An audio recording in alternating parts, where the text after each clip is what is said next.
It's the waitingfornextyear.com podcast, Cleveland Indians edition. Hattery's here. Poloha's here. Poloha has all the Indians questions. Go. So, Hattery, what do you think of Jay Bruce so far? He's perfect. He's perfect. I mean, I don't believe in the idea of protection as much as some may, but he's a great left-handed bat. I have some pretty hot takes about the fact that he may have been an offensive upgrade over Michael Brantley. I have a couple protection jokes now, but I'm good with that. I'm just going to leave him be. I'm good with that. But he's a great upgrade. He's better than Michael Brantley offensively this year against right-handed pitching, and he can actually play defense. So that's nice. When you consider some of the late-season additions, and I remember feeling this way about the Cavaliers with Darren Williams, and I know it didn't work out in the end, but you compare that to previous people that the Cavaliers brought in late, and you compare Jay Bruce to previous people that the Indians brought in late. Like, as much as I love Coco Crisp, dude was like my age, going on 40. Yeah, I mean, it's not Kosuke Fukudome again. Wow, that is a name. That was a hell of a pull. I think. Wow. I would say it's insane. Like, Bruce should start on this team, and it's going to be really tough in the playoffs if Brantley and Chisnall are healthy. Cross your fingers on Brantley. I don't buy it, but if all those three of those guys are healthy, it's going to be like one league starter caliber player is going to be sitting on the bench in October. It's funny, though. I was listening to you and Jim talk about this in your latest podcast, which you can find in the archives of the waitingfornextyear.com podcast, the EHC podcast, a couple episodes back. I don't buy into the fact that it's a problem. I think that it's an opportunity. I think it sucks for whoever has to sit on the bench and doesn't have the hot hand. But as far as like as an Indians fan, I don't care. Like, this is what Francona is paid to do. He's paid to manage the egos and put them in the best possible spot to win. Yeah, I think it's just going to be really weird for Indians fans because I think there are going to be points at which Jay Bruce is a better option to be in the game than Michael Brantley, and that's going to be really weird. I think you know, this is a comeback player of the year candidate. Brantley's beloved in Cleveland. He's almost as untouchable as Francona in terms of criticism. Do you really think so? Oh, I absolutely do. See, I think some people turned on him with the injuries over the last 18 months. Really? I feel like the injuries have made him more like out of play. Like, Kipnis you can go after with the injuries, and Kipnis in general, because he comes off as a prick. Yeah. I mean, he's a good dude, but he's chippy just like, kippy. He's very chippy. He wants you to think that, I think, almost. But like, Brantley's just like a good dude who comes to work. And I feel like the injuries kind of helped Brantley too, because everyone's like, well, look at what he went through. He shouldn't have even played a full season this year, and he's an all-star. Yeah. I understand. I just don't think that, like, I look at the Indians who are like beyond reproach over the years, like Victor, Manny, and I think Brantley is certainly in the conversation of most popular in the last decade or whatever, but I'm not so sure that he's quite, because of the injuries. I think that makes it almost more acceptable, even as much as people like him, that they would get it if he had to sit down. I think one of the weird things for me is, and the reason I might think he's untouchable is he's someone who, like, outside of the person who just watches the game, he's really bad defensively, and he's never really gotten any public criticism for that because he has a relatively accurate arm and he looks sort of athletic. He's just not. He really does. You know, he's got long strides. He looks like he should play out there, but, you know, he's like one of the slowest people on the Indians roster. He doesn't play a good left field. He is an archetype. He looks like the dictionary definition of a baseball player. He looks a little bit like Griffey. Yeah. And like, when he hits long balls, the swing's a little bit like, his swing is really pretty when he's hitting long balls, but I think he gets a much better shake than, you know, Carlos Santana's been here for 7 years and he's been more productive offensively, and, you know, it's probably similar to what Grady Sizemore got too. You know, an injury history, but like that prototypical baseball form, and Sizemore was probably overrated defensively by many Indians fans. Yeah. I mean, he played during the rise of advanced stats, but I don't think we'd gotten defensive or all the way defensive with the advanced stats when he was kind of falling off. Yeah, they're still flawed, but I feel like Sizemore was in that range where he played recklessly, and it was fun. Like, it was fun, but he always... some guys aren't great route runners, and they look like really good defenders because they're on the ground a lot. And he was fast. And there was no denying his speed. So he could have played quarterback at Washington, right? I mean, this guy was a freak. I don't know. So who's most likely to be unlikely contributor in the playoffs? And I know it's weird to try and pick the unlikely contributor because if you could pick them out, they wouldn't be unlikely. Michael Martinez. I would say the guy who is he still here? I think he's gone. I think he's dead. He was batting ninth for the Clippers last night, I saw. He had like 3 hits last night. I don't know. I would bet. I think Brandon Guyer. For a couple of reasons. The Indians are seeded right now. I think they'll line up with Boston. You're going to be facing 2 left-handed starters. You're going to have Sale and David Price. And Guyer used to kill lefties. He struggled a little bit this year, but I think if he gets right, I think he's someone who could have a really large impact hitting 6 or 7. So a lot of Indians fans will remember what the Indians did to Boston last year. What do you make of the Red Sox? Like, they're without Poppy, but I mean, they're better. They're better, aren't they? Oh, they're way better. That starting rotation is way better. Well, I know they're way better, like in the standings and everything else. But in a playoff series, they're way better too, even without Poppy. Yeah, they are. They're a huge mismatch for the Indians, truthfully. And it's weird the Indians got through them last year. I mean, it's lucky, truthfully. The Indians season last year was awesome, but there's a lot of fortune to it. Like, Josh Tomlin pitched like he never pitches in the regular season, in the postseason. And so they also didn't they get a Clevenger start in Boston, or was that against Toronto? I think they got a couple weird Toronto starts. They might have gotten Clev and Merritt. Yeah. Oh, Merritt. The Merritt start, okay. Which was even weirder. I mean, yeah, there was a lot of fortune favoring the Indians. They're just a lot tougher. I think the Indians hit right-handed pitching far better than they hit left-handed pitching, and the Red Sox have 2 of the 5 best left-handed pitchers in baseball. So that's even though one of them is notorious for not being able to pitch in the playoffs. Maybe he'll figure it out this time. Andy gets killed by the Indians. Maybe well, not literally killed, but dominated. Going back to the outfield overload, if everyone's healthy, and let's look forward. This is looking way in advance, but what happens in the World Series at a National League ballpark when there's no DH? Well, that's the really positive thing about this set of outfielders is that you can constantly mix and match because you can have one of those guys starting on the bench. You can pull a double switch when you need to and insert what is a really good hitter, and without really skipping a beat. I mean, in that way, in playing National League baseball, the Indians are going to be playing a lot deeper because they have a 4th outfielder who's a legit starter, and they can hit him for the pitcher in the 5th inning, and they can bounce around.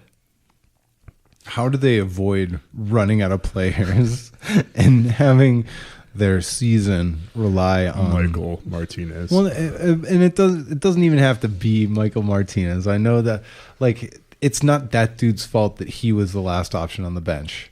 It's everybody else's fault who put him there. Like, It is. like this was the age-old argument I always had with TD about Casey Blake. I'm like, you shouldn't hate Casey Blake. You should only hate the people who relied on him. Hey, Casey Blake got us Carlos Santana, though. I understand Casey that. Blake was also a fine player. That's that was my argument. TD hated him because he was emblematic of everything that was wrong with the Indians and their personnel philosophy. He was like a boring white guy. And he wasn't great at anything. He was just mediocre. He was the definition of like zero WAR. He's like a starter. He did his job. He was fine. I know. And that was always my argument, was like, don't get mad at Casey Blake. Get mad at the people who couldn't replace him and needed him to start for so long. Yeah, that won't happen again, I don't think. The Indians, it might happen again. God. Are we talking about Michael Martinez in the... who would it happen with? Who would it be? Trying to figure out if it would happen with Daniel Robertson or Eric Gonzalez. Oh, man, I forgot about Daniel Robertson. But I think either one of them is in play. Yeah, absolutely. I would bet Daniel Robertson. It'll be irritating. Their roster's in great position right now, and they're running it without playing any of those guys, so there's no reason they should play in the postseason. I mean, either way, if we got to the World Series, I'd be happy, but if it comes down to Daniel Robertson and Michael Martinez in back-to-back years, I don't know how Cleveland will be able to put up with that.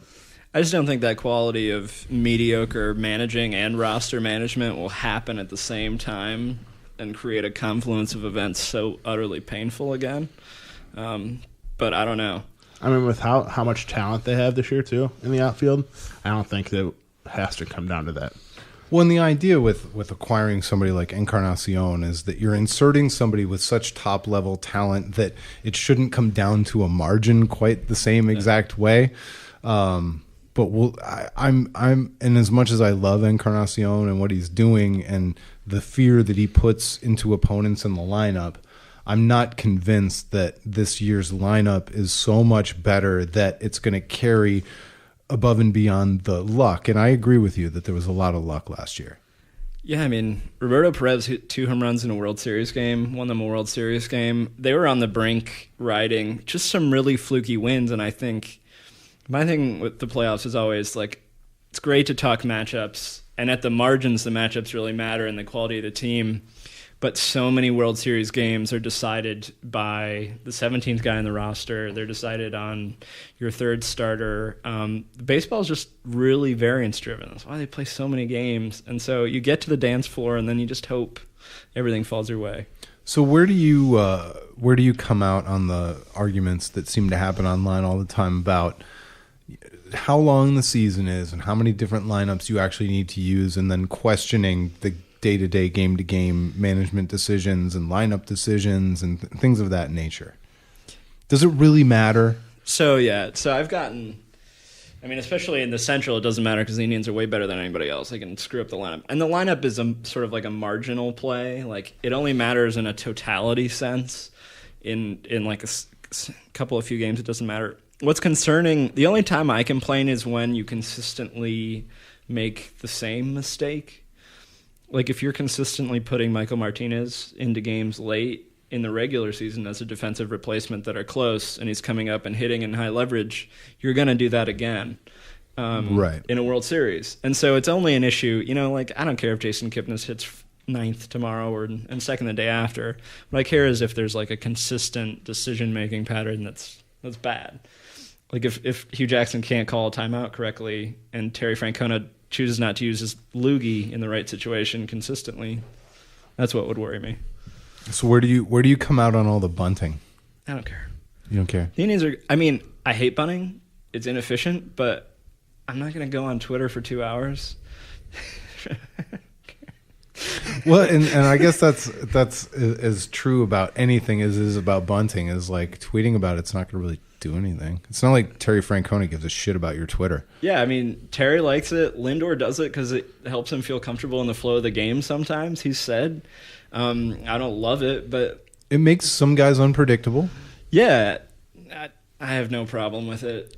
I also think it's pretty good. Like, I think you're more likely to need to scratch out a run in the playoffs. Yeah. And if they're practicing it in low leverage situations, then they'll be more prepared to do it in high leverage situations, especially against if they're ever lucky enough to get back to the World Series and in the National League. I mean, baseball is this game where, like in the regular season, 60% of the time you're facing bad pitching. But the way it is now in the playoffs, like the way the Indians did it last year, 80% of the time you're facing elite pitching. So the run environment's so different, and absolutely, like, the margin play is really different. I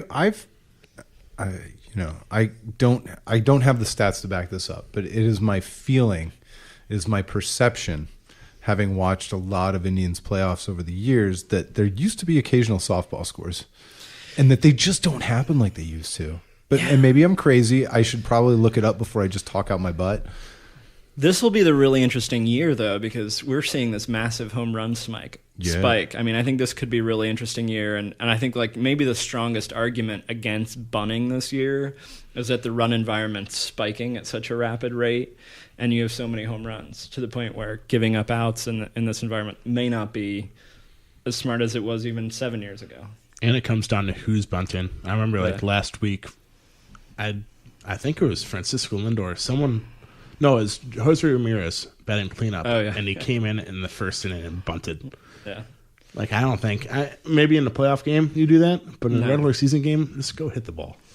Well, I mean, like, Jose Ramirez should never bunt. Like, there are certain guys Lindor and Ramirez, I mean, if they're getting comfortable, but they should never bunt. I want my best hitters swinging the bat.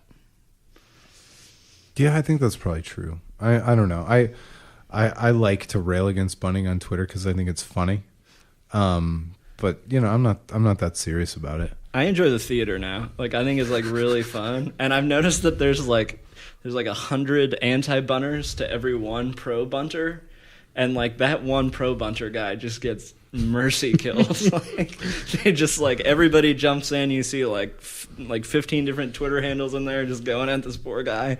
Like it's brutal now. Wait, so you're telling me there's a Twitter pylon? Seriously, they No Twitter way. pylon all No. the time with bunters. That's It's shocking. great. It's great. People don't do that on Twitter. All right, is there anything that we're missing? I mean, here we sit, mid. I almost said late August. It's mid-August. I mean, the Indians, knock on wood, played really well the last 20, 25 games.